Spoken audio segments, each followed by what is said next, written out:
You are entering the cosmos.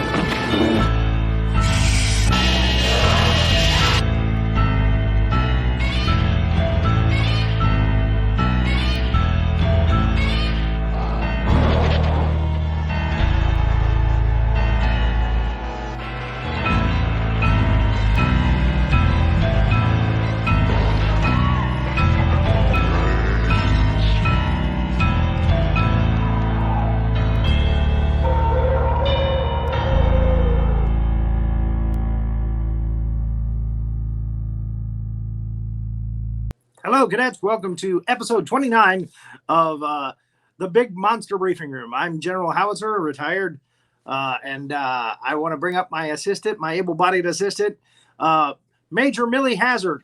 Thank you, General, for allowing me to be here. Sounds like you knocked something over there.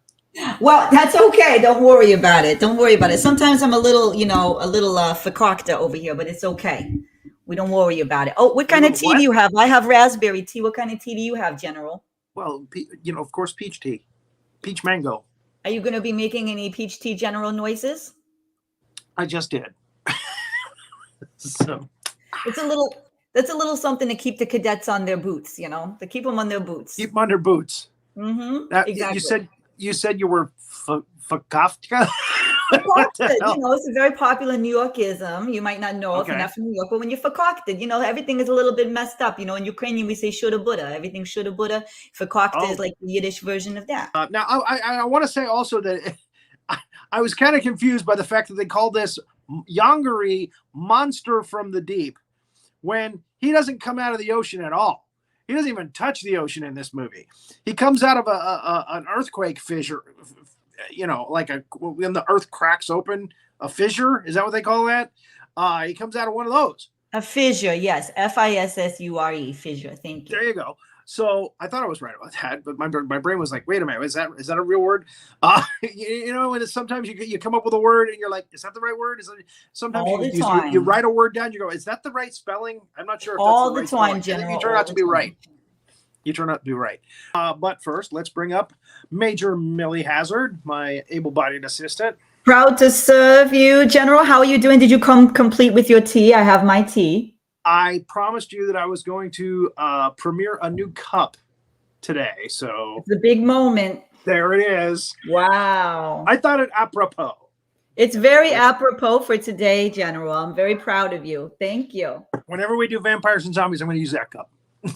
And I have been contacted by a vampire, and he would like to tell his story. I have heard from many of them that I have it wrong, that they are not blood-sucking fiends. Yes, that they are. They have a heart. A heart? A heart. Let me get Millie Hazzard to translate that for me. A heart?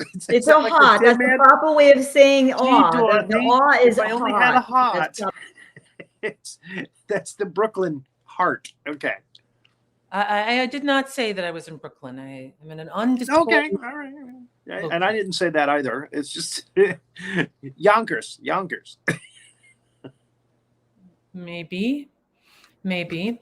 But I am very excited to talk about Brides of Dracula. But you said you had something you were going to show us. Oh, yes. Let's do this first. Yes. You must see this.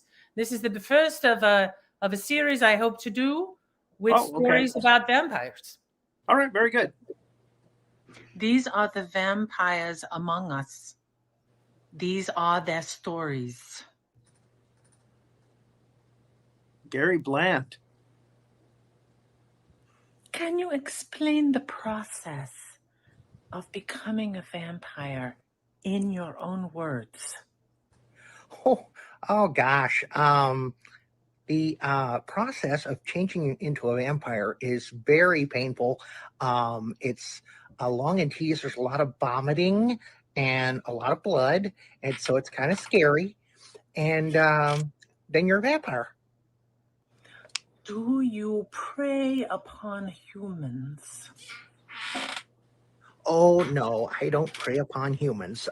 It just I just can't do it. It's like killing a puppy for me. I can't do it. So I go to guilt-free delis that are set up for vampires who don't want to bite people and suck their blood, and I drink specially contained animal blood that we purchase, and that way it's guilt-free.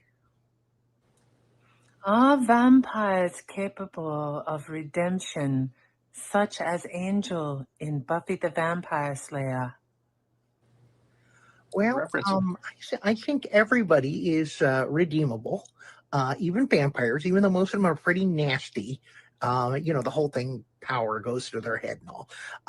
But I don't watch Buffy the Vampire Slayer. It's too scary. Are you part of a coven?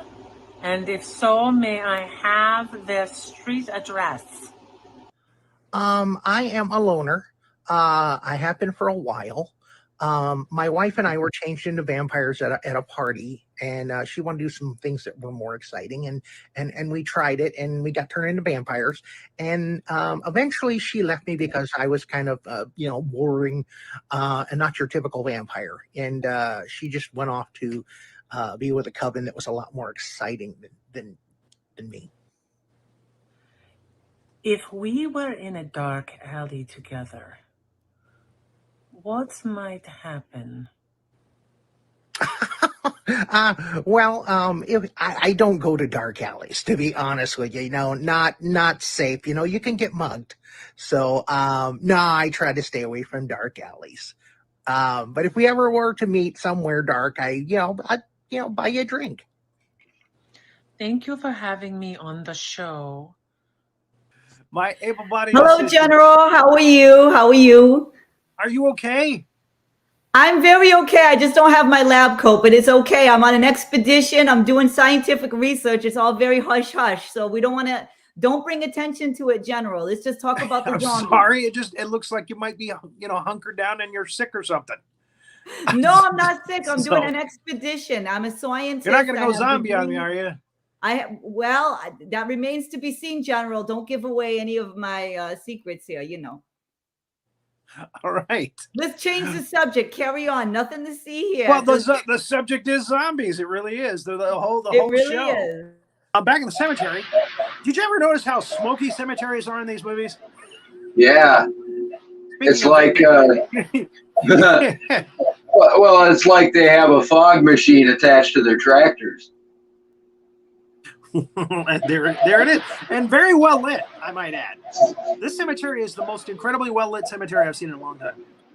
I think the cemetery scenes in this film are the best lit scenes. I almost said I'm worthless. I'm clueless. No, you're not. Don't say that. You're not. Clueless. Okay. I'm worthless. No, you're not. There is worth here. Of course there is. I am here to teach you how to protect yourself against monsters. So by gosh, we are the last very worthwhile. defense. We are the last defense, people. The last defense. Okay, maybe it's a face that only a mother can love, but hey. And I wanted to say your Sicilian accent is pretty amazing. I mean, it's Thank you. You could talk to Rory Penland. You must have been, being rehearsing with Rory. Hey, look at this! This farmer. What's the coming This to farmer go? has a cage just the right size for this creature. It's right What's outside the coming the to door of the go? barn. There you go. It's right Fred Bowman the saying How this. convenient. Fred Bowman is the one saying that Damn right it! now. Where's Fred? There he is. That's got to be him. And also, I Okay. want to say, as the cancel culture person, I don't think in the 50s the women liked it. I think that the men were writing it into the training films in the 50s. That's what was happening. That's not a real woman response. That was the men. That was the men hoping. The men hoping that all that's those what they Harvey liked. Weinsteins that were out there. Yes, they were. And they were writing it into that. Oh, he's so wonderful. No. So yeah, we went along with it. It made us look better. So we went along with it. We probably should have been a little more sensitive.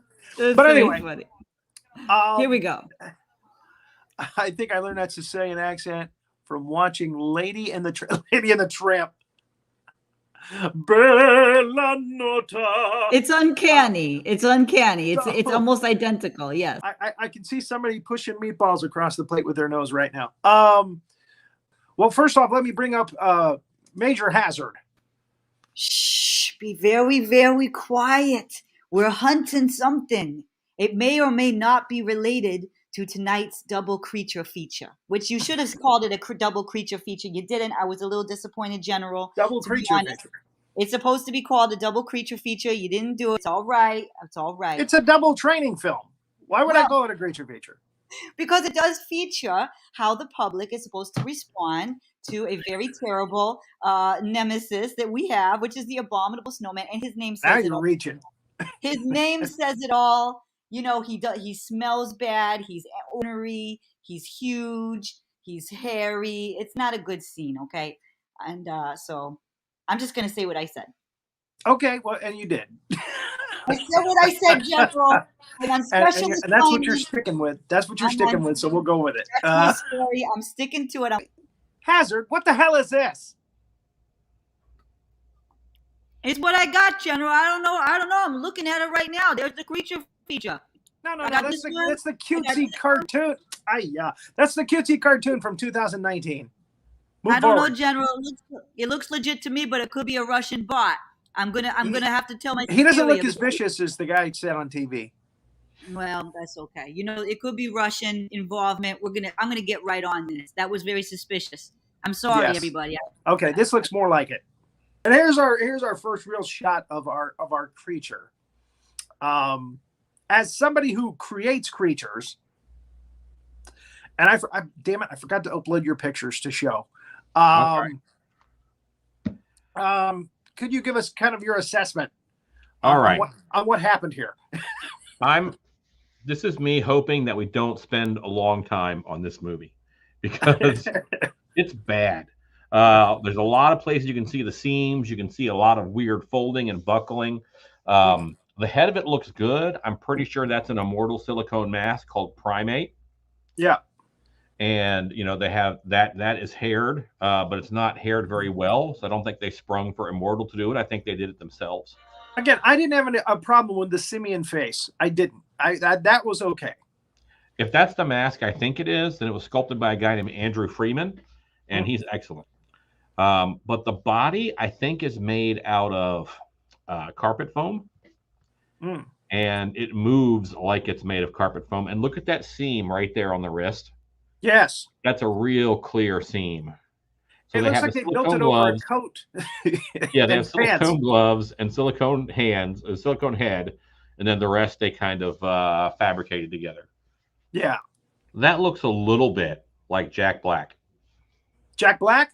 Yep. I'm thinking Jack Elam, the character actor from Westerns and stuff. Okay. Show the next slide, and I'll show you my comparison. And a little bit like Mark Hamill in the later Luke Skywalker. Now there's Jack Elam. And I saw that somebody else had said this same thing on a podcast. I said it first. When the movie first came out, I was telling everybody he looked like Jack Elam. So I said it first, damn it. And I'm saying it now because it's true. That's one heck of a head and a jaw set on him, man. Yeah. I would not want to be bit by it. Now the next one is the Mark Hamill comparison, I think. Because Mark Hamill's got some jagged teeth on the bottom. He doesn't always show them, but more like Jack Elam, though, really, to be honest. Yeah. Especially when he's got his beard. Yeah, okay. On the right-hand side, you're right. That does. Yeah, see? And he's got those wonky eyes. So, okay. Hazzard, what the hell was that dancing cookie man? You know what made my whole week, General, was seeing you in the green room. Your reaction, which I got to see, was priceless. It was the most joy I've ever seen in the General.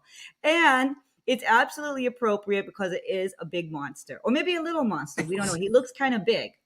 It's a gingerbread man. And he's busting a move on my show. Do you think that you could imitate his little... He's got the moves, No. You know. I think you could do it. I was imagining you doing yes. Wait, I'm gonna put you.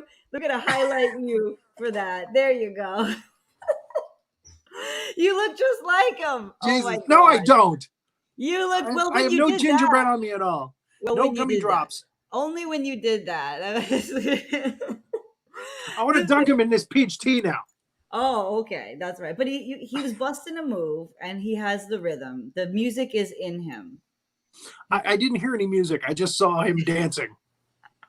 There's music. There's like a beat. There's like a bass line. And Well, that would have been nice, I think, if I, but no, I didn't hear it. I just watched him dance, and I'm like, No. There's a whole song. It's like a little like groovy song going on. We'll talk to Ruby. oh, it's groovy. And of course, the light in the bathroom is funky, and it's one of those heat lamps, you use when you get out of the shower. Yes. Which is strange because this is actually a half bath downstairs. So anyway, Marty begins to start pulling pieces of his face off. Yes. All the way down to the bone. Yeah, all the way down from underneath his eye there to down below his neck. And then it's just yes, and then he blinks out of it. So let's get the next. Oh, there we go. Nice big chunks coming off there. Yeah, and this is and I love the blood gushing out of his neck all over the shirt too, which is nice. Oh. And then again, he flashes right out of it. There it is. That vagina. There's the vagina. Come on, tell me that. Come on. Seriously. It's like a big gaping vajingo with tentacles. It's the first time I've ever heard it called Vajingo. That sounds like a game like Plinko. Okay, let's play Vajingo. We're gonna play vajingo. Let's play some Vajingo. You better watch it. She say Bethy, you don't want to go in jail again. Hello. I'm sorry. I was a little indisposed earlier. We understand. One of the biggest monsters is traffic. Yeah, believe me. One of the monsters in this film resembles something that is in my toilet currently. So, well, we don't need to go there. Yeah, but wrong kind of monster vision. So they go downstairs to Grandpa's room. This is one of my favorite sets in the movie. Grandpa's room is a bunker full of stuff, full of weapons. You got to save that for your new backdrop for the that. Yeah, there you go. There you go. That should be my backdrop. The Showa series was over. They brought back the Godzilla 10 years later with the Heisa. Heisa? Am I pronouncing that correctly? I say Heisei. People say Heisei. I don't quote me on that one. It might be wrong too. I don't know. I like it. I think it flows off the tongue. It's like Heisei. Heisei. Heisei. Yeah, I like it. It works for me. Awesome. I like it. Good. Again, I always said hindsight. I don't know. It's kind of like hindsight. All right. I dig that. I dig that. Yeah, listen. There it is. Look at that proboscis, boy. Good God, that cranium is huge. I want to smack it multiple times. But I love that self-serving smile. That's confidence right there. It is. He knows God, and he wins it with the ladies. That's a confident robot. He gets the ladies. Staying power.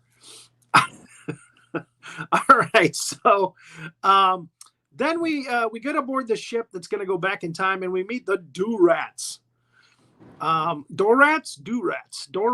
I call it Do-Rats. People say Do-Rats. I feel like you can kind of pick and choose. I think it's Do-Rats. That's my feeling too. And they're kind of creepy. Yeah. I thought they were kind of cute. I was like, I want one as a pet. I mean, it's cute like a little vampire bat cute, you know. I wouldn't turn my back on one, you know. Look at those fangs. Yeah, that one, you might have a bad Yeah, so so little green-haired bastards are flying around all over the ship. And yeah, they're supposed to be cute, but they're just creepy to me. And of course I have my able-bodied assistant here, Miss Millie Hazzard. Major Millie Hazzard, how are you? I'm doing fine. I'm very happy to be part of the Last Defense. And of course I have my lab coat, which indicates that I do have multiple degrees from real universities. You do. That's why we have you on board. That's why I'm here, people. That's why I'm here. So we have a very interesting installment today. We're going to be doing A Nightmare on Elm Street. It's a training film that stars, of all people, Johnny Depp. This was the film that introduced him to the world, basically. It was his first big break. And he ends up a nice splattery mess all over the wall and the ceilings. So you got to love It's that. unfortunate that we missed some of the peach tea noises. So if you want to reprise any of those for us, we are willing and it's tougher to do today because the water that I used to mix my peach tea mix with was frozen. So now I have like a peach tea slush. I feel like there's a whole story here, General. There's a whole story going on. My whole day has been like that. That's a wonderful thing. I got you the timeline about 5 minutes before showtime. I really do wish you had your own reality TV show so that we could actually see all of the things that go on behind the scenes in the General's world, you know? This is it. I tell you everything. That's about, as exciting as it gets in my life. So I'm worried that my name tag is upside down. It would be very cool if it was. That would be very cool if it was. Anyway, I mean, I had to put it on, and the credits are running. And I'm putting my name tag on. So that's right. That's how we. That's where my whole day's been. That's why I always look shoulda Buddha. But it's okay. We're busy people, and it's better to have busy lives than to have boring lives. So I'm very grateful for that opportunity. But we do want to say Diane Coll, who you just mentioned, she does have a new show that is premiering next Tuesday at 4 p.m. called The Pause Button. You hit pause on the pause button.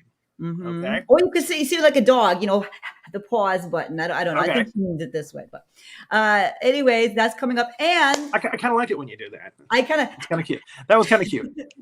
Panting and putting your little paws up. Yeah, that was kind of adorable, actually. Also, I want to point out the fact that up in the corner here, we have a logo that's very important. This is GBGB Network. Yes, it is. It's so if you got the heebie-jeebies, come to GBGB. You get the heebie-jeebies. Watch our show. That's right. We'll help you get through the heebie-jeebies. Show tonight. And here's another thing I noticed about this film. I want to call this film Wes Craven Likes Kids Barefoot.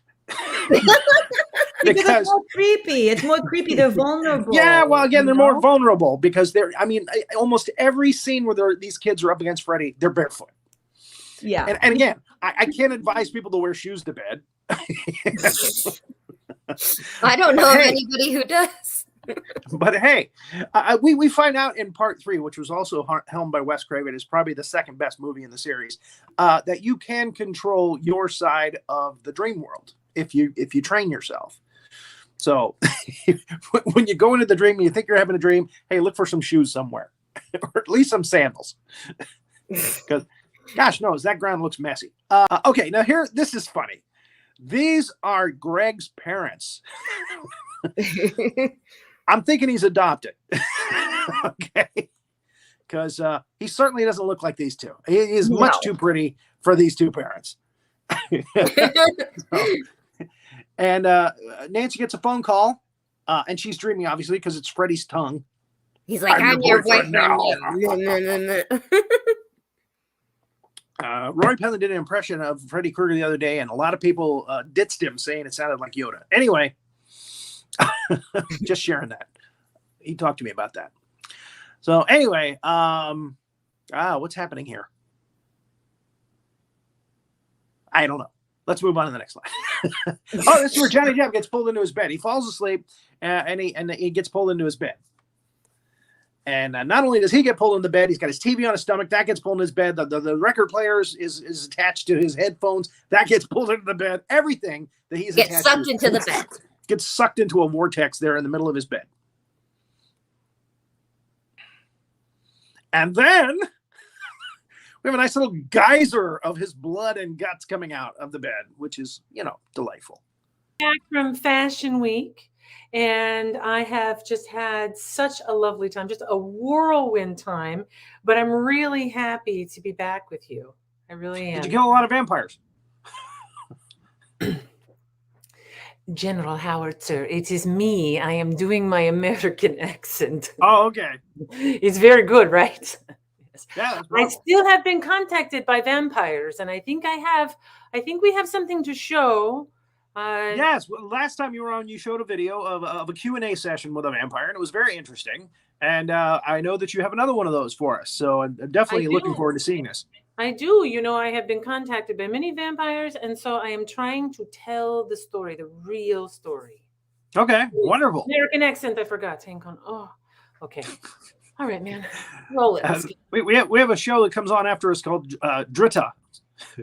So she does the same thing. Anyway, here's the video. These are the vampires among us. These are their stories. Baron Vorgas. Huh. Sounds ominous. Such a killer.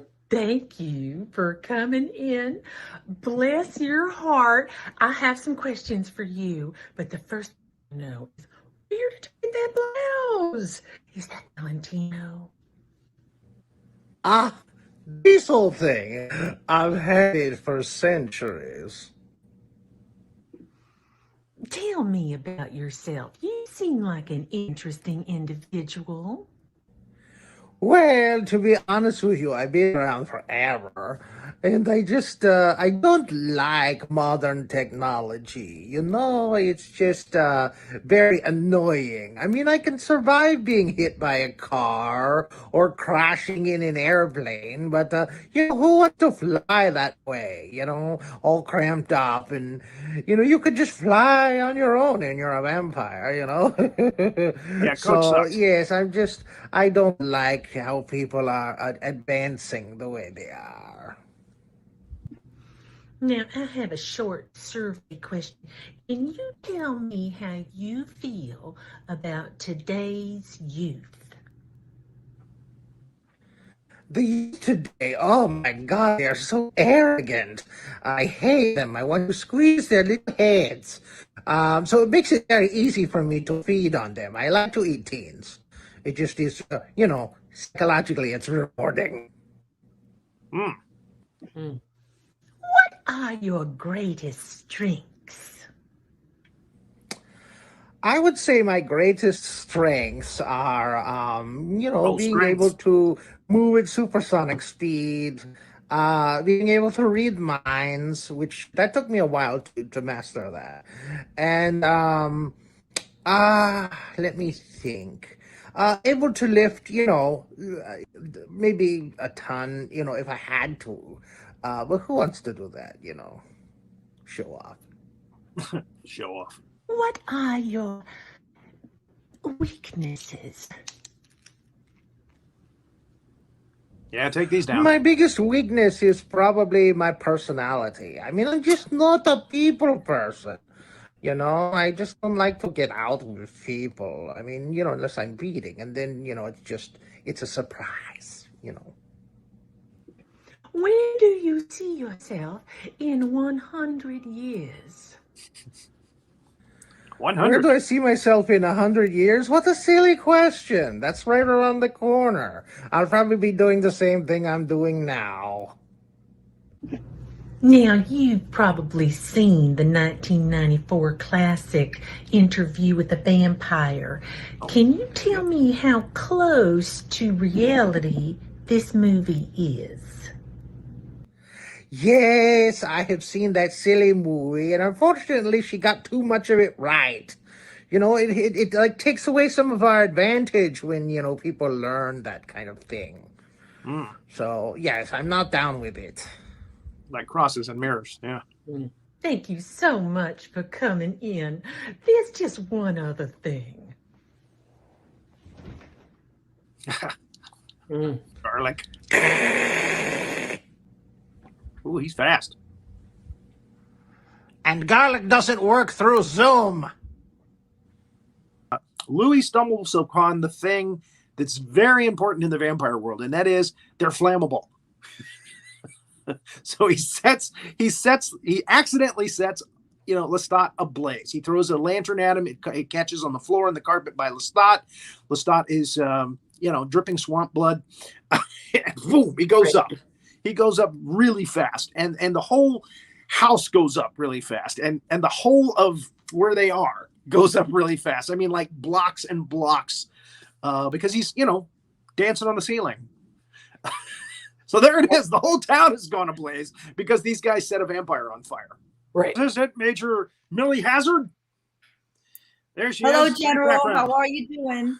Yes, I'm in the laboratory and I'm wearing my lab coat. I have real degrees. Some of the phenomena that you're seeing, I wanted the cadets to see this. This is phenomena having to do with certain energies and vibrations that we are studying currently that would affect certain ways that we could deal with big monsters. So this is very important. I've got clearance to talk about this.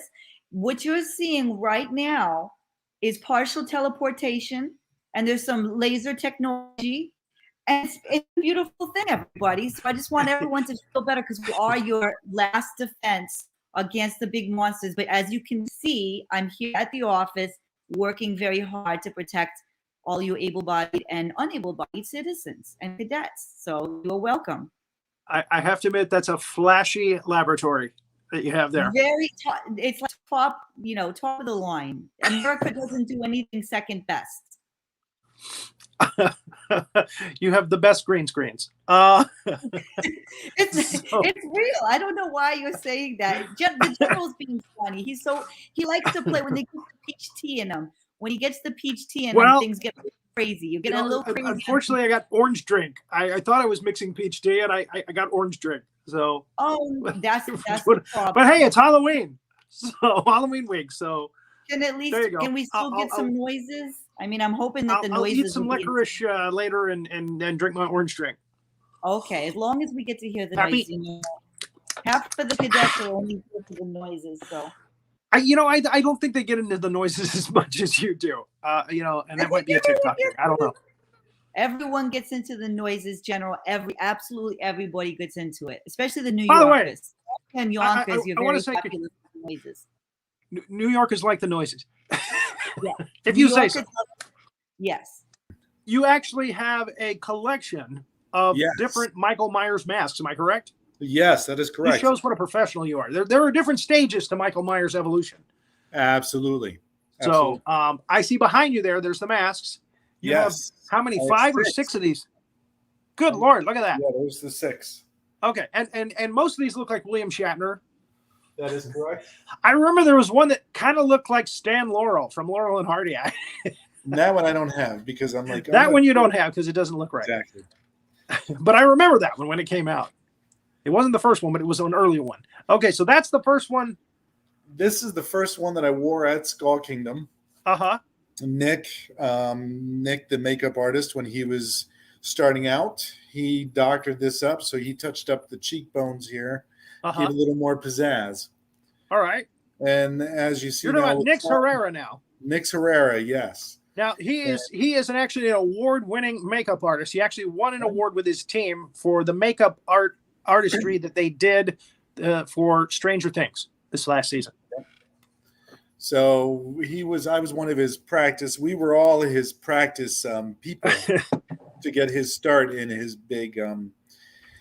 Awesome career that's taking off fantastically for him. There you go. Kudos to Nix. So this is the first mask I wore at Skull Kingdom, and that was back from 2000 to 2002. Okay. All right. And that was the original the original William Shatner mask that was going around the time that the first Halloween movies came out. Yes, and also Spirit or Spencer Gifts at the time, when they would have their Halloween collection, they called it Chalk Face. They could not call it Michael Myers because of copyright laws. William Shatner did not allow, no, you cannot use my mask right now. I think he finally caved. You gotta stop using my face. Exactly. My face for your movie horror, for your scary thing. So then the next one I got was this one. Now, in the movies, they actually call him the Shape. Am I right? Right. Yes, exactly. And Nick Castle played him in this movie, the first one. 1963, the 1978 one. It was Nick Castle, which he was actually 5'10", and he was skinny. Wow. So hence, when I got statused in Alley, I was doing Michael Myers. I was like, okay, Nick Castle, 5'10", I'm 5'9" ¾ so perfect. Okay. So then, whoop. Whoa, trying to get away from you. Losing his head, yes. Always losing heads, which Michael lost his head in H2O, thanks to Laurie Strode. They actually did a riff on that in this last movie that just came out. Yes. She pulls the mask off. He doesn't want her to pull the mask off, but she pulls it off because she wants to make sure it's really him underneath. Exactly. amusing. So good homages to the previous ones. I liked how they did great homage. And his one kill in this one, I don't know if we're giving it away, any spoilers, but it's been a week, 2 weeks now. So, and the one killing with Bob in 1978, he picks him up, stabs him, and he does that to one girl in this one too. Correct. So this is actually a replica of the Resurrection Mask, which I thought this one was pretty good. Yeah. And over time, they were always on my head bus forms, so I don't know what's happening just over time. Try to keep them in regular air conditioning so they don't melt. Try to keep them in shape. Exactly, in shape, exactly. Sorry. That's a knee slapper. There we go. Okay. And then my next one, this one was supposed to be, I think, Halloween Kills, or the first 2018 Halloween. And I'm like, okay, when I got it, I'm like, I don't know. I'm not sure about this one. What's going on with the hairline on that one? Yeah, it's very interesting. The hair, I don't know how to describe it. It just feels fake. Not as real as it looks like Raggedy Andy Michael Myers. Yeah, exactly. I may do his hair red and maybe do a little like red around his lips too. Who knows? And once again, yeah, good time. They're a little top heavy. Exactly. So that is that one. Now, bear with me too. We adopted a new dog, and so I'm trying to keep an eye on her. I saw that on your feed today. Yeah. Congratulations. You saved another puppy. Yes, we did. Absolutely. Now, this one here is one of my favorites. I think after William Shatner sold the rights or gave them permission to start using his image again, I got this one at Universal back in 2014 when they did the Halloween house the first time. So this is supposed to represent Halloween 2. So that's my Halloween 2, but now time is setting up with this one. It's getting a little cracked and latex is not holding up. But anyway, it's still a good one. And then Here's the problem with latex masks is, they dry out, after a while. So and like you say, they crack and they separate. That's a shame. Exactly. I don't buy latex masks anymore. This bust form was at Skull Kingdom, and I just added some eyes. Just kind of like that's scarier than the mask. Right, exactly. And he's going to throw the hockey mask in there with him. How he got the hockey mask, I believe in between these films, he was institutionalized, but there it is. Somehow he had the hockey mask. Actually, at the end of part 5, supposedly he was holding on to the mask while he was in the hospital the whole time. Oh. All right, so they let him keep it. How nice. Well, they do that with crime scene evidence from time to time on a person-to-person basis. Yeah, you would think that would be in a police locker somewhere. So they open up the coffin, and there's this maggot-ridden, body of Jason. And up to this point, he's got a kind of a Quasimodo look where his one eye's down a little bit on his right-hand side, or is it right hand? Yeah, right-hand side of his face. But now the corpse looks like a regular corpse. It's just, a corpse. Yes. Just a little something that just kind of bugged me. Anyway, I'm sorry. So it's not enough that he's going to burn the body. He says, I'm going to grab this pole from the gate, the outer gate, and I'm going to jam it through his body a few times just to get my anger out. With which Ron Palillo, who's the actor that plays Ronald Horshack in this character, he goes, "Oh, he really messed you up, didn't he?" But I gotta take a moment here to say, after the disappointment that was the last movie when somebody else tried to become Jason, and it didn't work. Yes, there was body count, but it wasn't really Jason.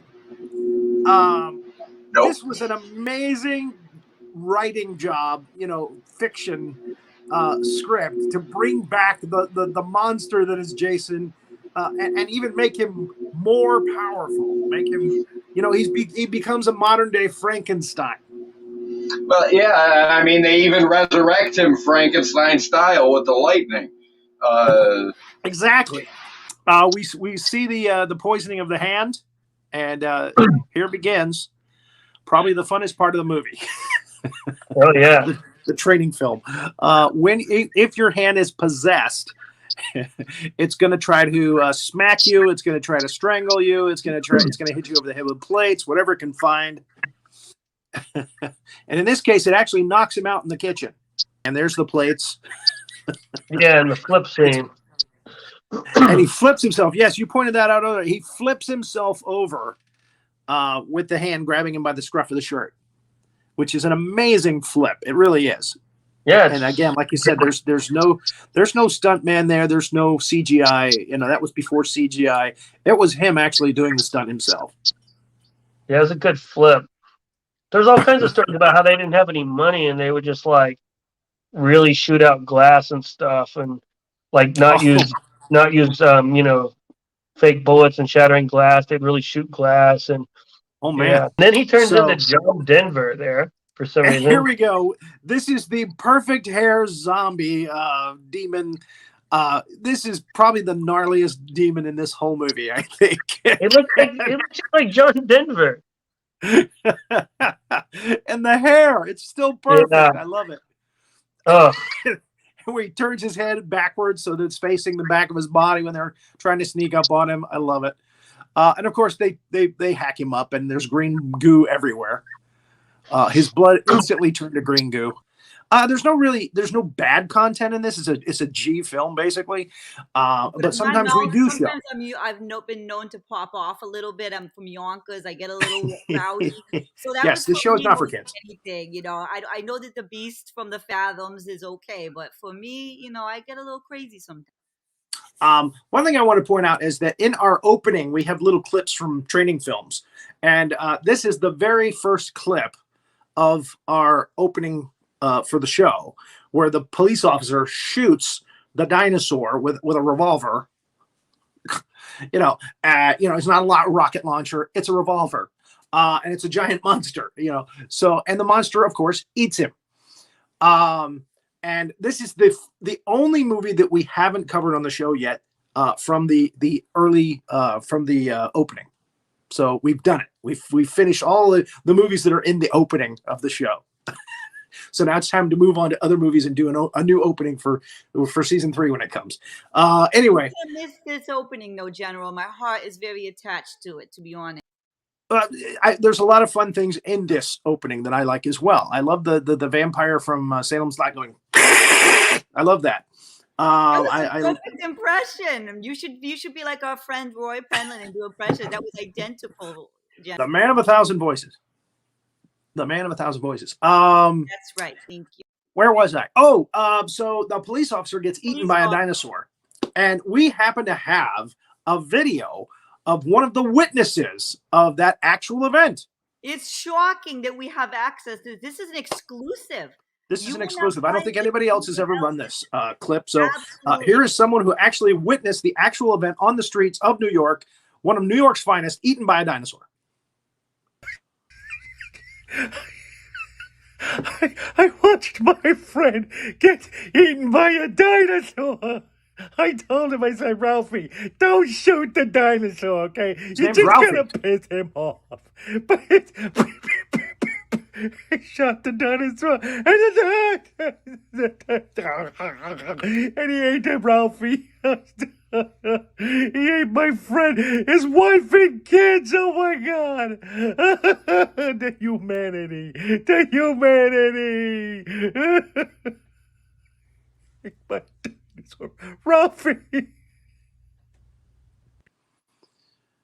Okay, so obviously a very traumatic experience. So he takes it down there. And again, he's happy. He's acclaimed to be down there. He's excited. He might see a dinosaur. Not realizing that a dinosaur might eat that thing if it's big enough.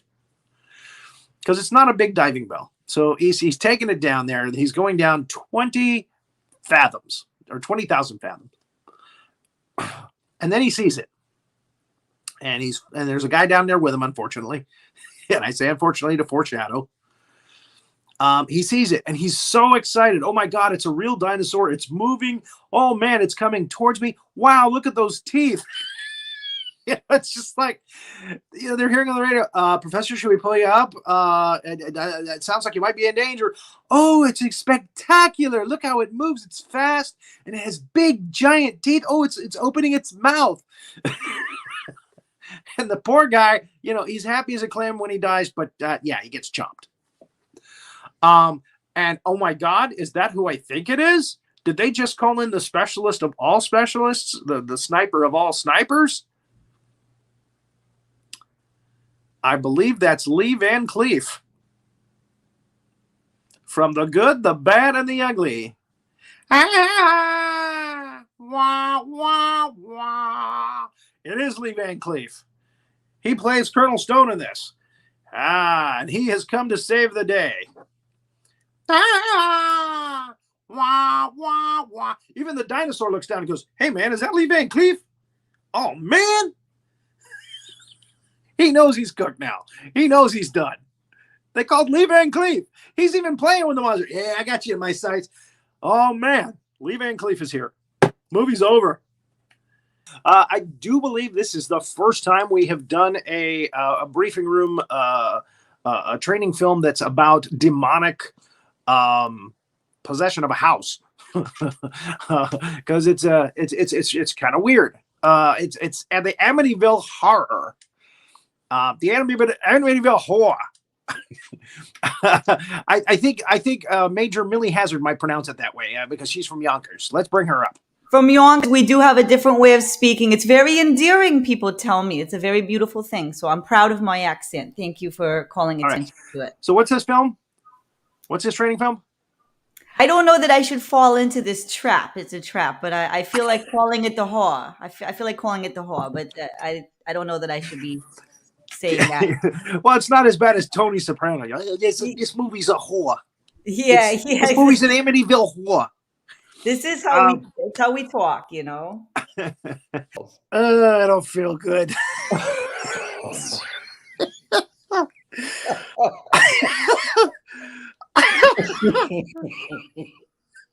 Yeah. God, I feel terrible. I don't want to bless this house now. He's not doing good. No. I don't know how, but the house somehow induces vomit in religious people.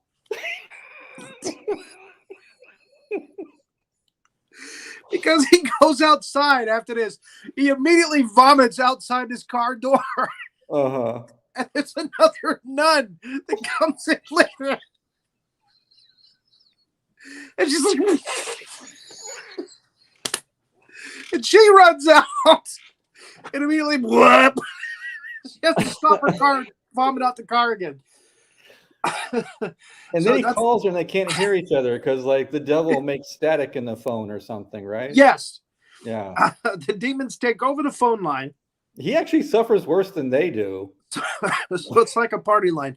The people that own the house, they don't get sick. They don't vomit all over the place. But religious people, if you got a frock on, if you're wearing black and white, if you're dressed like a penguin, oh my God. Blah! So here comes the nun, who is actually like an aunt of hers. I mean, I think I'm laughing because you can actually see on her face the sickness as it hits when the minute she enters the house.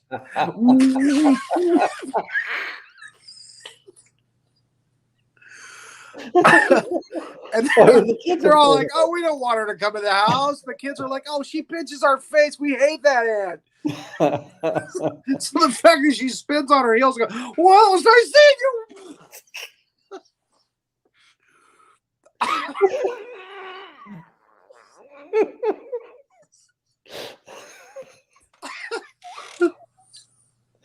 Oh God.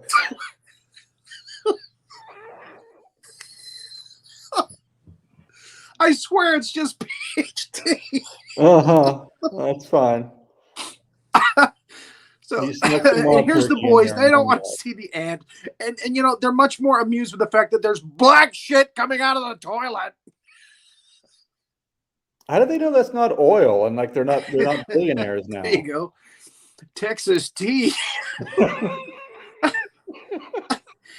And I gotta say, this sink is massively dirty. It doesn't have black shit coming out of it, but it's massively dirty. Yeah, I don't Anyway, think that's anybody's fault but theirs. yeah. So yeah, put some lava soap in those toilets, damn it. Please. It's Look, just, that's oil. That's oil. Yeah. I'm just saying, if I lived there and that came out of my toilet, I'd want to check it out and see if it's oil. shooting at some crude. Yeah, rich. Up through the toilet come a bubbling fluid. Move to Beverly Hills is where you ought to be. Rich. There's no demons in the house if you move to Beverly.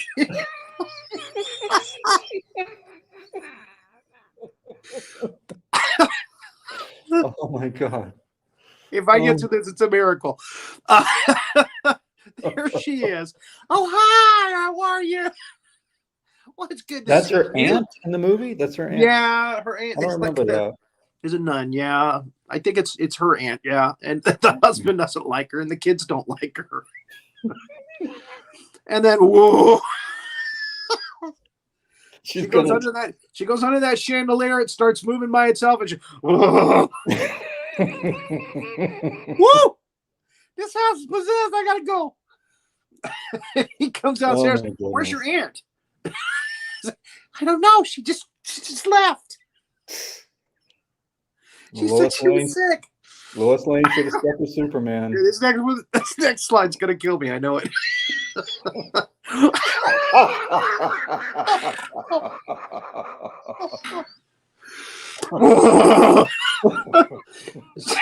She had to stop the car.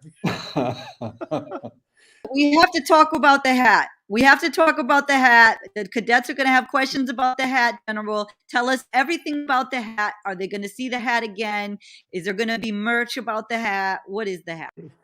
No, we're not merching this hat. This is my Aussie Bush / golf hat. But what is the purpose? What is the purpose of this hat on this occasion? Is it a special There are no hat purposes on this hat. Okay, I just wanted you to know that. Are we sure? Okay. What kind There's of no tier purposes. No There's no purpose. flipper. No,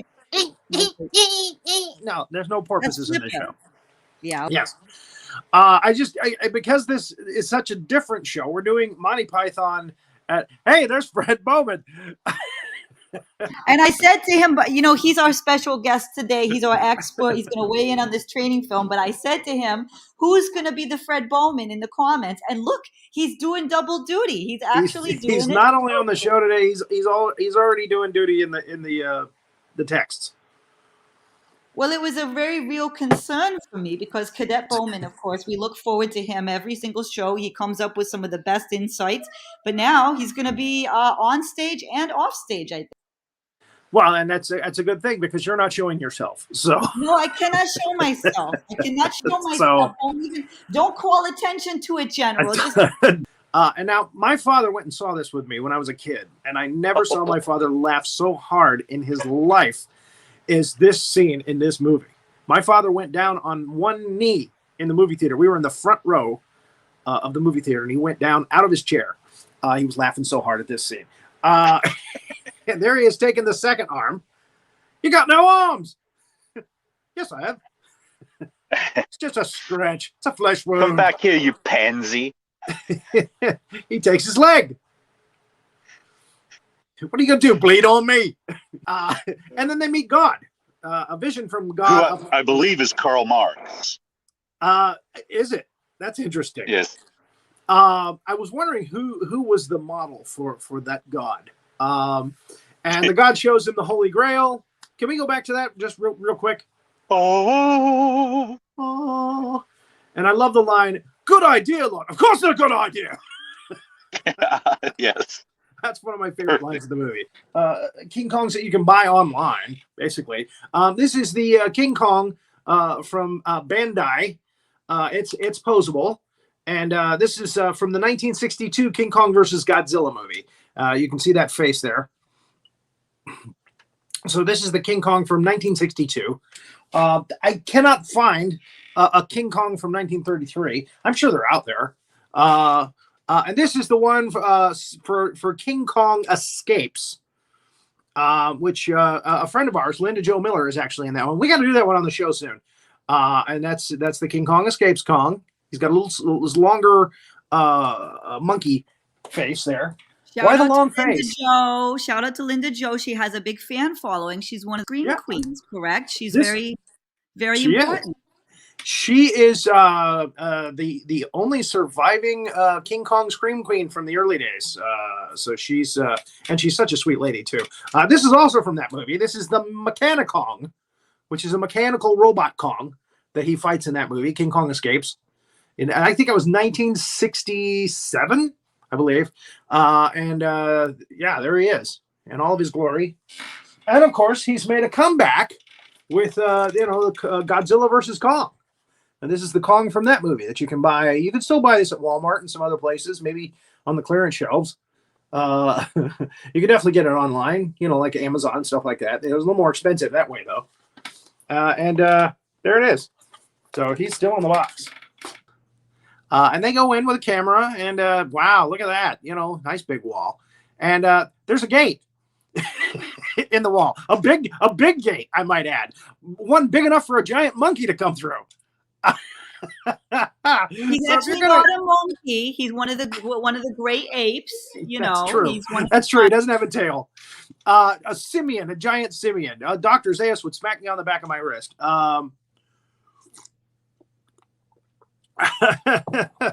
So in any case, why would they build a giant wall to keep a giant ape out, but put a gate big enough for him to come through? Why would they do that?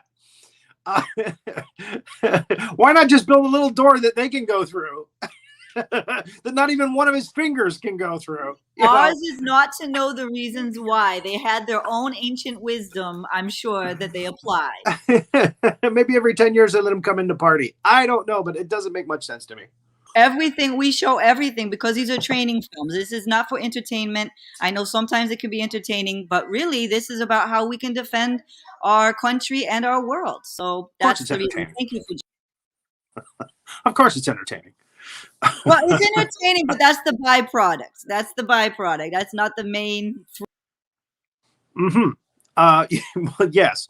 So again, we are going to cover the very first Godzilla movie, which is in this case is Godzilla, the King of the Monsters, 1956, starring Raymond Burr, who later went on to become to go into the courtroom as Barry Mason, and then later as Ironside. So really should be talking to our friend Rory Penland about these impressions that you do. They're quite professional. We can be a I'm just team. going to say that, General. They're very, very good. I feel like if he trained you a little bit more, our friend Rory Penland, if he trained you, you actually might be able to do a good job. He's actually helping me to get my Donald Trump impression, because I think we're going to see a few more years of Donald Trump. Yeah, I would like to see that. This Godzilla, I'm telling you, folks, he's terrible. We got to get rid of him. He's no good. Not as good as I am. So he's working with me. We're working on it. He goes back in his memory to the time when he was on his way to Japan to see a friend, Dr. Sarazawa, who went to school with him. And he is just kicked back, smoking away, man. He is just puffing like a chimney. And nobody, this was the 1950s. You could do that on an airplane and nobody could say anything. But that's one of the reasons why the Japanese avoid him in these scenes in this movie, is because he smokes all the time. He's a heavy smoker. He smokes a pipe too. Yeah. Now there he is again, smoking in a tent. I don't know if these guys did something right before that. They're looking at each other kind of like they like each other. Before there was Brokeback Mountain, there was Godzilla, 1956. They're in their jammies. They're looking at each other. Anyway. And they're smoking. But looks like a storm is a brewing, and they hear these like boom, boom, boom, like these footsteps. And again, the typhoon just takes off. They end up having to grab a tree together.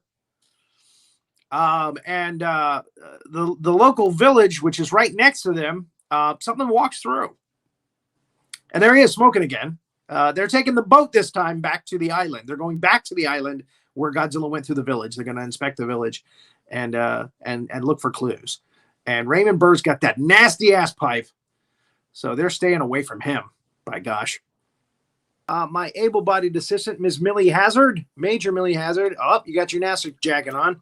Yes, this is my favorite jacket. You know, the weather has changed, and so it's a little chilly. And so I'm so proud of my service, you know, for the country, which I did during, you know, the shuttle project and all of these things. But I did a lot at NASA that I can't speak about, so please don't ask me.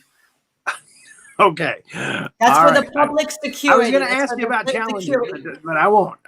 You can't ask me about Challenger. I mean, you could ask me and I could tell you, but then we wouldn't see you around anymore, General. And you'd have to kill me.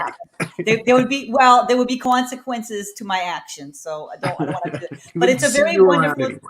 We wouldn't see you around, and I'm not implying anything, but you know, I'm just saying. So this is my favorite jacket, and I love it. And of course, I'm very proud. And we got the red, white, and blue over here.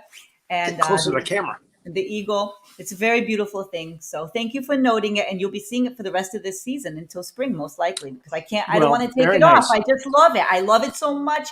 Everybody loves the space race. You know, remember the space race and all of that, and now it's all the intrigue and all the beautiful things. But of course, as we've learned from these training films, there's a lot of monsters in outer space. You know, so we're the last defense, not just of the borders and not just of the planet, but also beyond into the galaxy. Just the green slime alone. Yeah, it's messy, nasty. So he's like, I gotta go.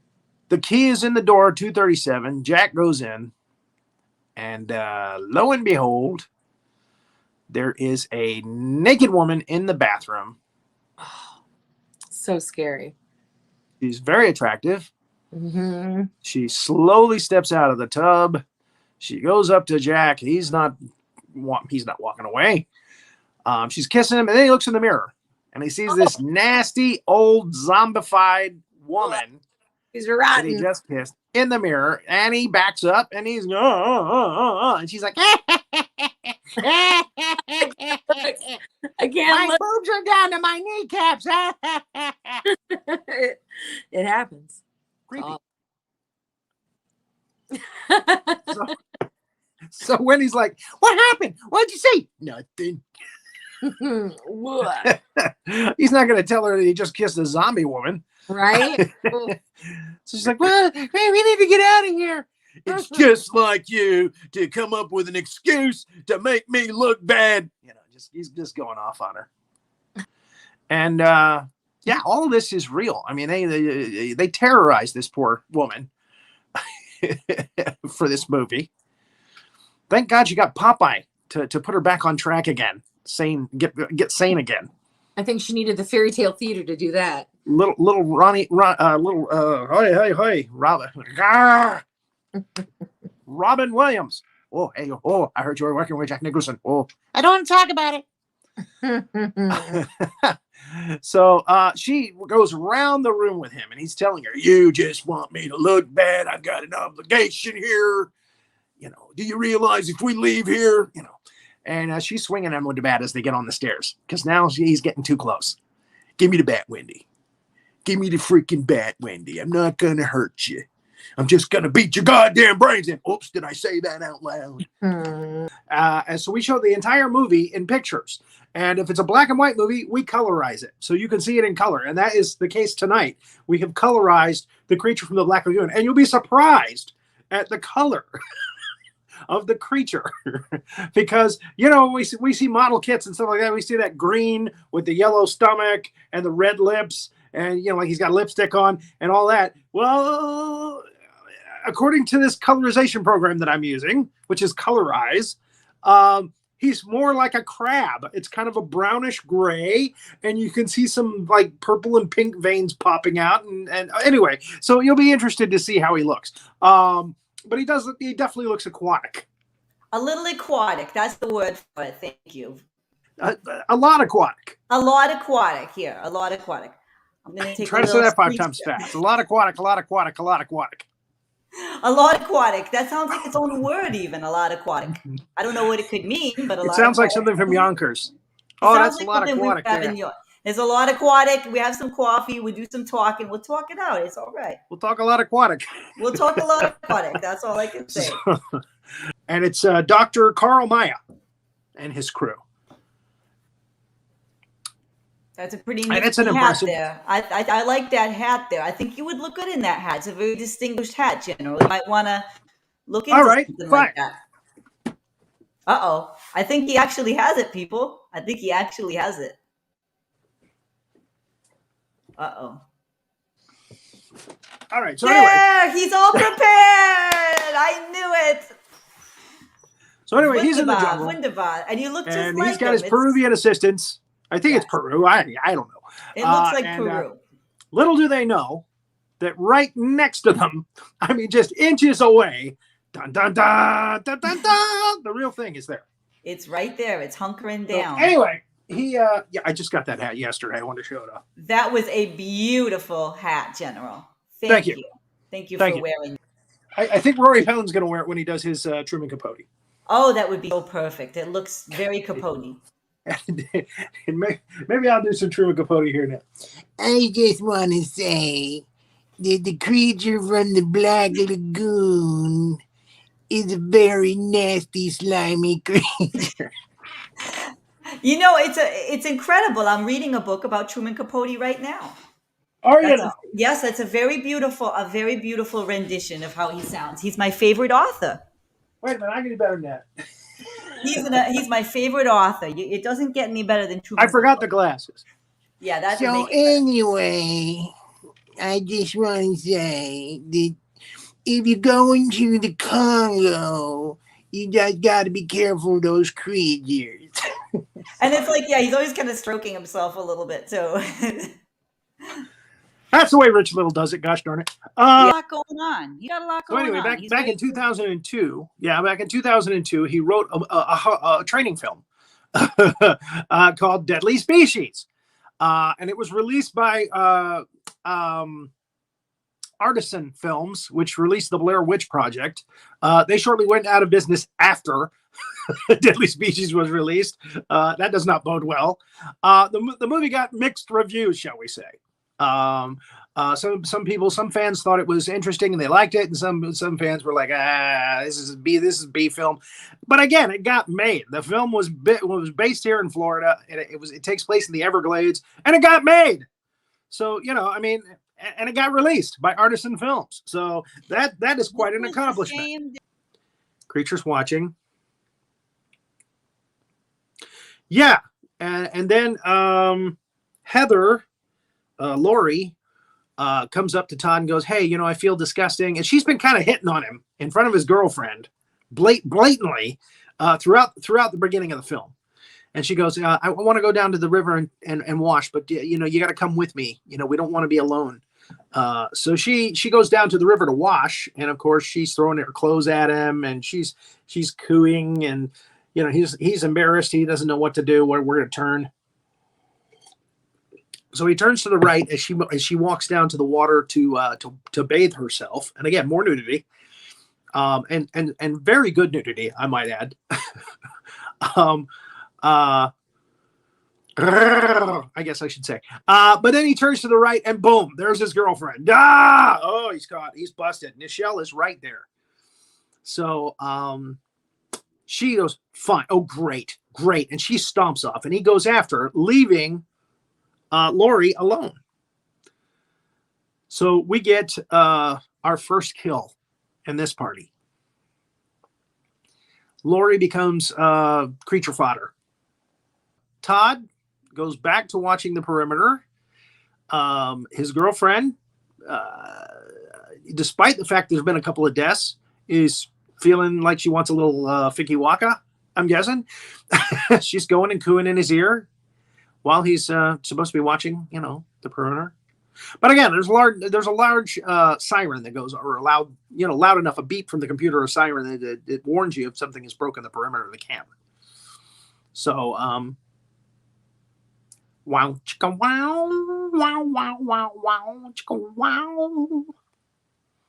Thank you, Rick Warren. By the way, if you notice that Todd's hair is a little different, the actor Will Cephalo, who was Todd in this film, shaved his head for another part, and then they had to call him back in to do this scene, redo this scene, and he had to wear a wig. Anyway, I just thought I'd share that with you. Penland just shared that amusing story with me, and I thought I'd share it with you. So, as you could hear, with us is my able-bodied assistant, Major Millie Hazzard. Very professional. Has lab coats, degrees, all that stuff's hanging on the wall. Real universities. That's the. She's from Yonkers. Yep, we love a good coffee talk. We're over there. We go to Staten Island. We go to Long Island. We got coffee talks. It's a whole thing.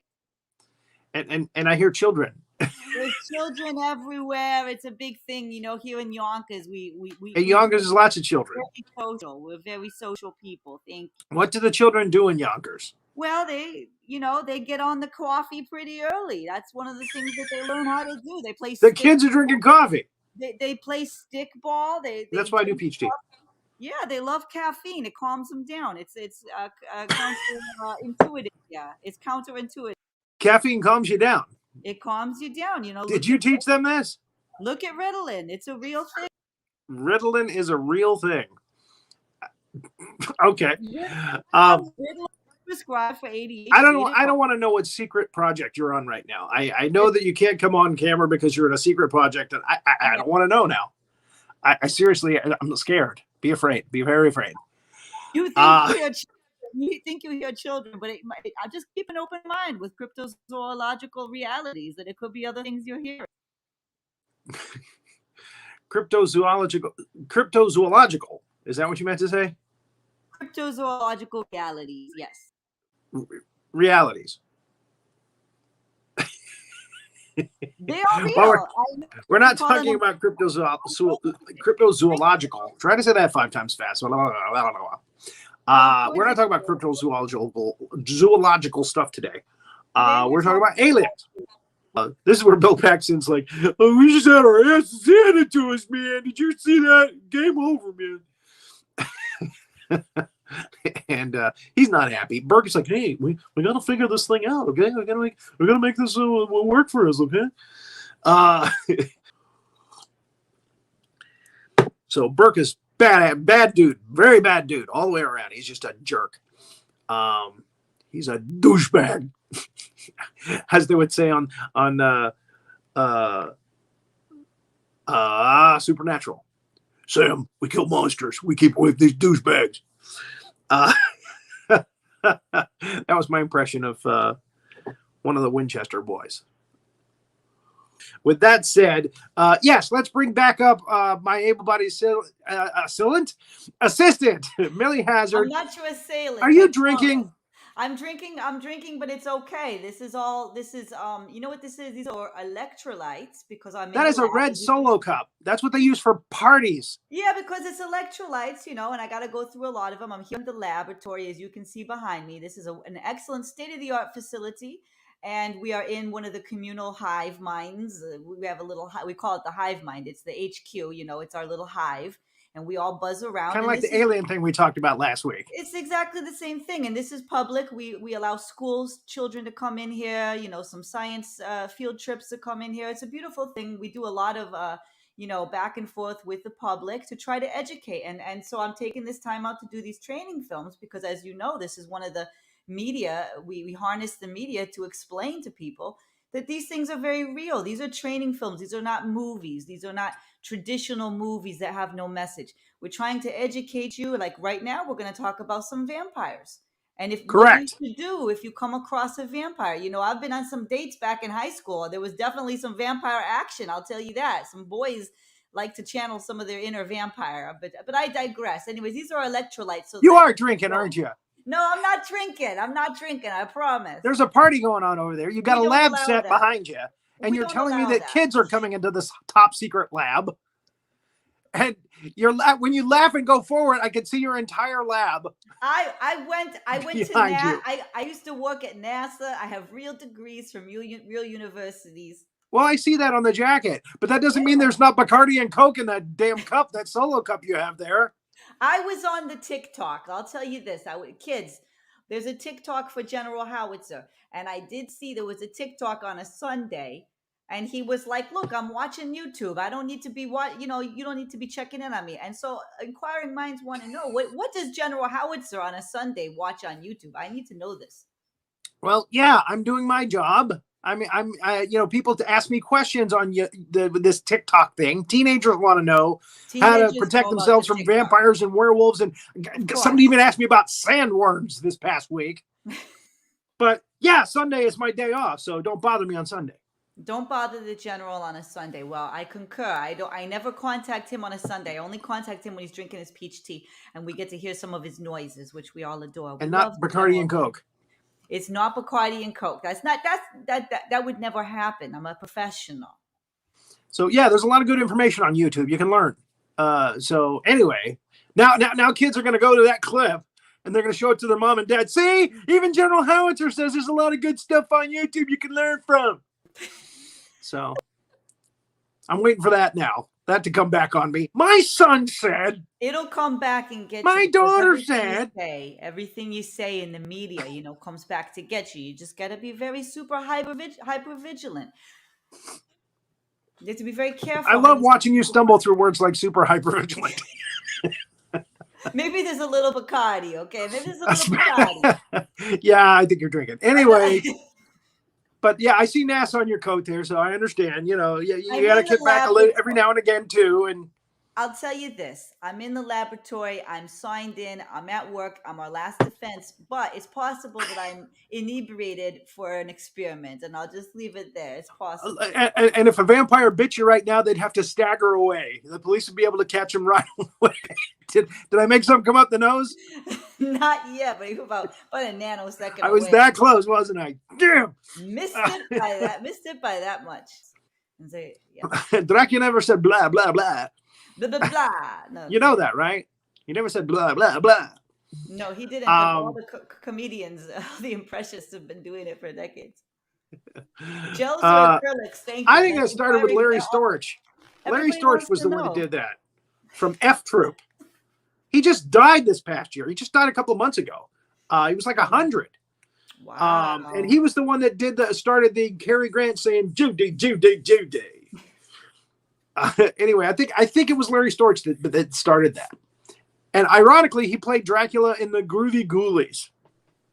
Yes, Dracula. And he was. I'm digressing here. I know it. I realize.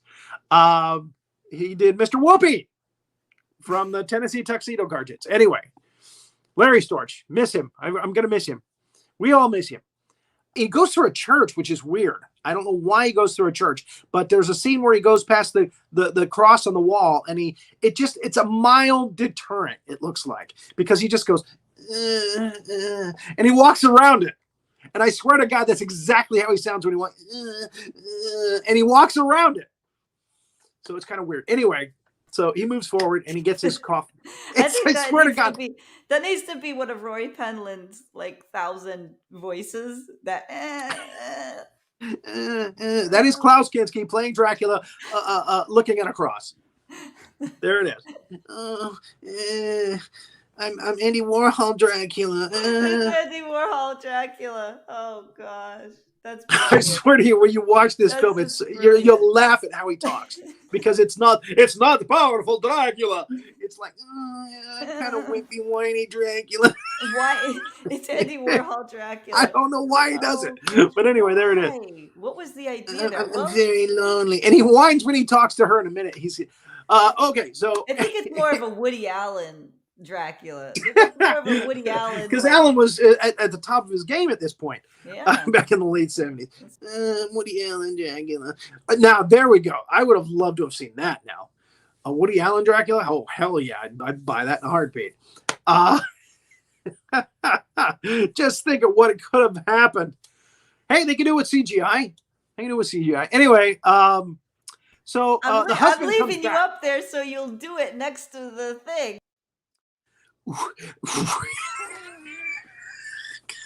Got me laughing now. I can't do it when I'm laughing. I want to buy property here, and maybe me, a couple of girls, have a couple of religious experiences. Thank you. That's so hard. Woody Allen Dracula. Woody Allen Dracula. That's a TikTok, everybody. Without the crosses, I'm not. So anyway, thanks for setting that one up too. He's very uncomfortable. He's very uncomfortable. Things are not to his liking. That's the key to the whole. But it's such a wimpy, whiny kind of way to get around that cross. That's the thing. It cracked me up every time I watched it. Hello, cadets, and welcome to another episode of the Big Monster Briefing Room. I am General Howitzer, retired, and my able-bodied assistant is Miss Millie Hazzard. I should say Major Millie Hazzard. Yes, please don't forget that I'm Major Millie Hazzard. I also have multiple degrees, including a PhD. I have a JD and an MD. So you can also call me Dr. Hazzard, but I'm really proud of my rank. So Major is actually my favorite way of being addressed. Thank you very much, General. You don't say. They're All real right. degrees. They're real degrees. I was at NASA for several years. I'm very proud of my work, General. And you, of course, you're a 5-star general, or is it 4-star? It's 4 stars. Oh, okay. Sorry. Well, I got a little excited because I'm very, very fan of yours. You're a 4-star general. We're very proud of your service. Is that PT? Of course. Yeah, I wanted 5 stars, but I just never got there. I was hoping to get it, before I retired, but didn't happen. Why do I feel then it's not as exciting? Kind of like my life. Not as exciting. So, yeah, she doesn't get through, and she goes back down to the kitchen. And the gremlins are in her kitchen. And there we see one chowing down on those cookies, on those gingerbread man cookies, and the batter. And he gets into the Peltzer mixer there. And when she sees him go into the mixer for the batter, bam, she hits that red button. And ever hear the joke about the frog in a blender? You don't mess with Italian moms in their kitchen. I'm telling you, General. You're convinced she's an Italian mom. I'm convinced she has to be Italian. This was a New York film? It has to be. It has to be. So I don't think it's New York though. No. Anyway, I don't know. Maybe it's more. It feels more like Chicago, maybe, or suburbs of Chicago. Anyway, there's another one on the counter there, and he's and she takes that knife, and man, she just stabs the hell out of the thing. That's number 2. She kills 2 of them right away. Then there's a third one, and he's right next to the microwave. And she sprays him in the face with something. I'm not sure, something that she grabs real quick. I got to cook for this crock pot. My kids will never get married. I need to kill something. All right. So she sprays it in the face, and it backs up, and it backs into the microwave. Oh, yeah. Get them in the mic. That was when microwaves just came out back then, General. Correct. Microwaves were a new thing. Microwaves were only in the home for a couple of years before this. Yeah. So this is the scene that all the kids were talking about after this movie came out. Was, oh, man, then she put one in the microwave, man, blew it up in the microwave. There he is all over the inside of the microwave. So we come back to Miss Deagle now, okay? The actress's name is Polly Holiday. And again, she goes to her cats, and then she hears the caroling. She goes out to throw water on them. And she realizes, oh my God, there's a bunch of monsters caroling in front of my house. Ah! She panics, runs back inside. She has a cat door. So one of the gremlins has already gotten into the house. Oh no! And he's working on her chair, the elevator chair that goes up the staircase, up the spiral staircase. She is known for the TV show. She played Flo on the show,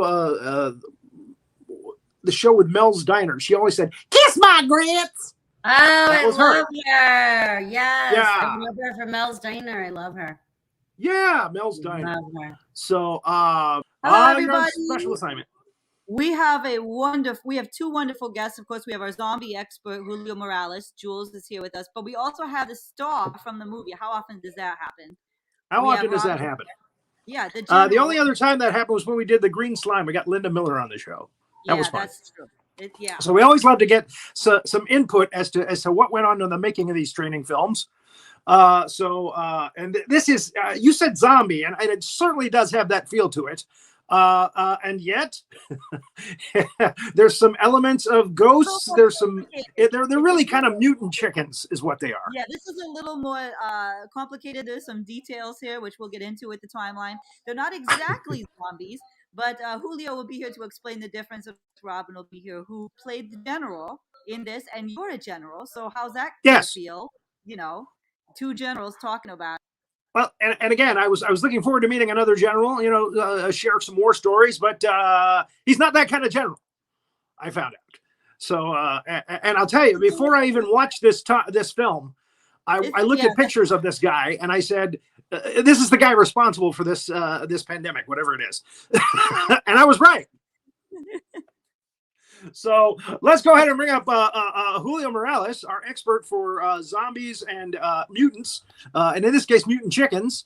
And go ahead and bring up Robin, if you like. Yes, Robin L. Watkins is the name of the man who played the General Lee, right? General Lee, yeah, that's true. That was his last name. Leroy. Yeah, that's true. General Leroy. Julio recommended this training film to me. And again, it's been a long time since I've seen a trauma training film. I saw The Toxic Avenger many years ago. Many years ago. That was one of Trauma's early hits. And it was pretty over the top. But this thing, oh my God, this is so over the top, absurdist. Wow. It's really out there. And you got to be a part of that. Yes, I did. And the one thing that kept going through my mind, other than chicken parts while I was watching this, was they must have had a fun time making this film. They must have had a blast making this training film. Oh, yeah, definitely. It was a lot of fun. And here comes your finest moment right here coming up. Yeah. This is you on the desk in a baby outfit with a diaper on, getting powdered by Mickey. And then Wendy walks in and catches you. And yes, this will go down in history. Well, they wanted to do so many guys got this fantasy from this. I know they did. Other guys are doing this now. They wanted to do like a 9.5 weeks type thing where we're eating food off each other's body. And then they thought it would be funnier to do the diaper. To do the baby. The human baby. Yeah. By the way, you changing your clothes lightning fast in this scene. She has like 2 or 3 lines, and boom, you're already dressed with your tie already done. That was a gag. That was a gag. That's amazing. I forgot to take the baby bonnet off. Of course. Anyway, so you've already been spewed on. Somebody threw up on you on the way in. So you've already started to get green stuff on your white suit, and you have an egg, and luckily that shot is very closely cropped. You can just see a little bit of that orange, and you've given birth to a zombie mutant chicken. That is correct, and it comes at you. Yeah, this is one of my favorite scenes. I love this little fight. This is your finest moment right here. Yeah. This is your finest moment right here. If Andy Warhol says you get 15 minutes of fame, right here. This is it. You're biting the head off a mutant chicken. Who gets to say they get to do that? I had one take on that too, because there was no going back. So Uncle Lloyd came to you and said, you got to get this done in one take, right? One take, and you got 2 suits and the other one's in the cleaners, so you got to get this done in one take.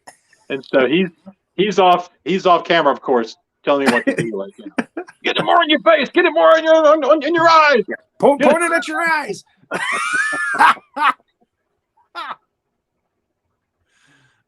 So that's just nasty. By the way, the colorization on this is very nice. I'm very happy. I'm very pleased with how it came out. I'm sorry that it made the timeline so tough to deal with, but there's Lon Chaney Jr. bandaged all up. So weird to see this colorized. Yes, I've seen this so many times in black and white. Yeah. So this is the first time anybody has seen the whole thing colorized. The whole thing. I'm sure other people have colorized pictures and put them online, but we did the whole thing from beginning to end, colorized it, so you could see it in color. Again, we have Dr. Mannering. There he is in the middle, played by British actor Patrick Knowles, who gets top billing. That's Dennis Hoey on the left. He's more recognized as playing Lestrade in Universal's Sherlock Holmes pictures. But he plays a nice little character in this, Inspector in that Owen. picture, he looked a lot like Tommy Lee Jones. A lot like Tommy Lee Jones. You say your name was... Different movie altogether. That's aggressive. Frankenstein, you're gaslighting. For him to have the defense as a more elegant soul than I think I give him credit for. So that was very interesting. See, It's now true. I just did a bad thing because I said Frankenstein for the monster, and I shouldn't do that because really this movie is about Larry meeting Elsa. Frankenstein meets the Wolfman. Yeah. And I do need to tell our The doctor's daughter. That's the Frankenstein. I have a giant tirade about Frankenstein and the name and who you call what.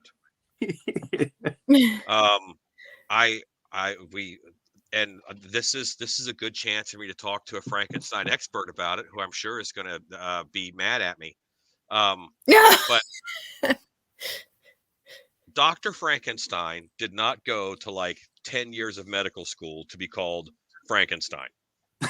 So it's pretty obvious that no one is referring to Dr. Frankenstein if they just say Frankenstein. Yeah. And right. When you talk about labels and names, what happens is when you talk about labels and names, what happens is it's the name goes to the common identifier. And there are 100 releases of the movie Frankenstein that all have the monster on the cover and Frankenstein written under it in big bold letters.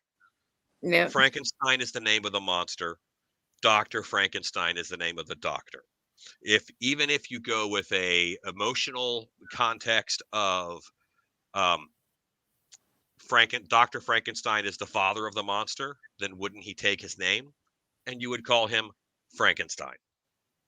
Mm. So I think it is perfectly appropriate, if not more correct, to call the Frankenstein monster Frankenstein. And then call Dr. Frankenstein Doctor. Never has there been, I've never seen a movie released where it's Dr. Frankenstein on the cover and it says Frankenstein. Yeah. It's the monster on the cover and it says Frankenstein. You have a valid They've point. labeled it. They've labeled it for you. But anyway, sorry, I digress. No, it's actually an interesting take on it because again, a lot of people get really bent out of shape when you call the Frankenstein monster Frankenstein. And they have no grounds to do that. Yeah. In my opinion. I think I can battle them and be okay. I don't think anybody would I just battle call them. it Frankenstein's monster, or, you know. I think Frankenstein monster is appropriate. You know, I think that's appropriate. Yeah. I think it's a case of it's Bill's dog, who's also named happens to be Bill. Yeah. Well, it starts in actually Bride of Frankenstein when Pretoria says the Bride of Frankenstein. Obviously, it's not the Bride of Dr. Frankenstein. Yeah. She's outside the door looking in. You know, so obviously he's talking about the monster's bride. Yeah. So that's where it started. And then it just got worse from there. You know, it's just anytime, like you said, anytime the monster shows up, it's a Frankenstein. I have blocked people on Facebook because they tried to correct someone over, well, that you can't call the monster Frankenstein. Bet I can. A lot of people do. A lot of people do. All right. Well, I'm glad you shared that take on it. Actually, hopefully it'll silence some of those ne'er do wells who are purists and are like, "Hey, he's a Frankenstein's doctor."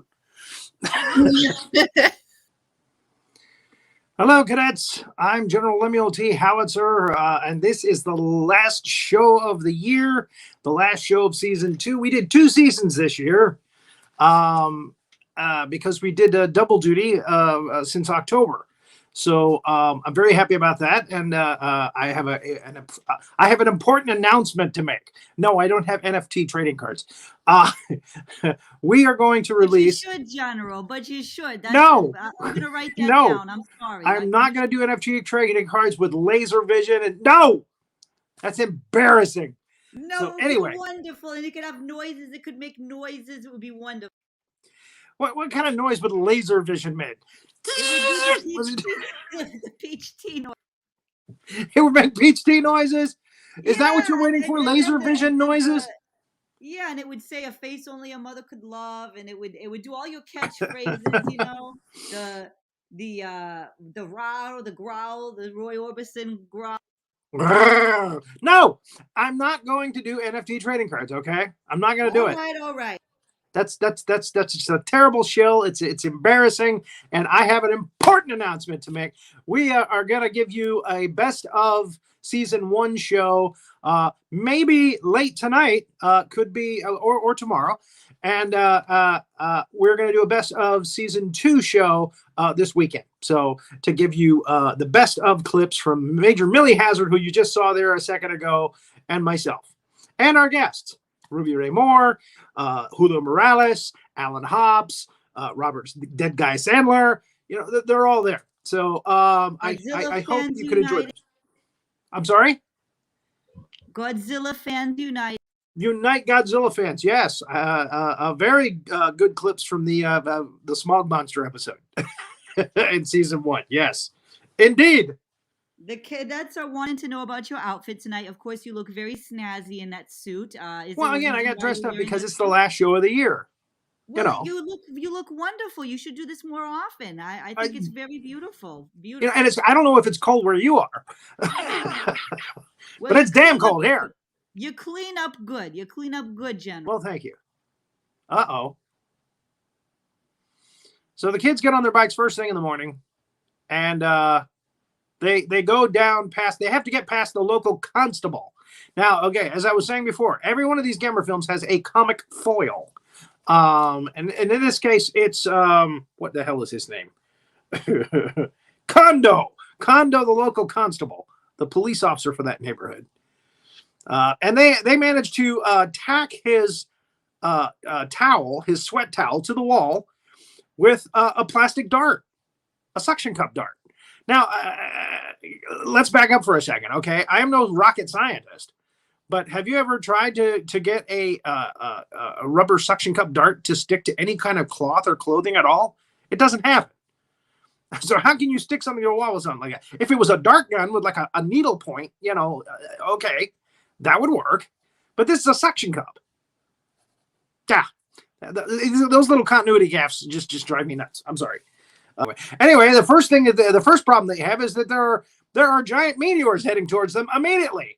Meteors that could probably hit Earth, and of course there's been no talk about that in this movie thus far. But meteors are heading towards it. But Gamera shows up just in time to save the day.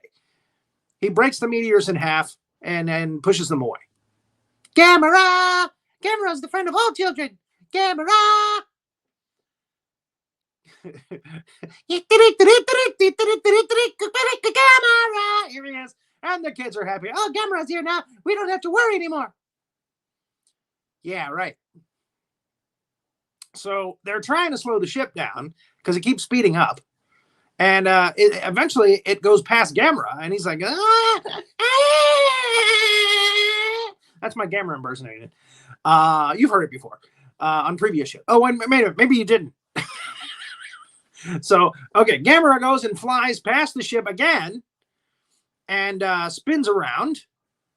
And it's amazing that he doesn't swallow this damn ship whole because he's going back in the direction of the ship. Evidently, he must have been able to stop and start flying backwards at the same rate as the ship immediately.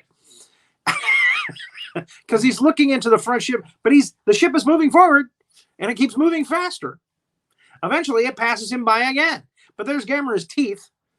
You know, again, this ship should have went through him like a shot put through a goose. That would have been funnier if they had gone right through him and gone right out of his anus and shot out into space. But no, it goes past him. Anyway, it's a kid's movie.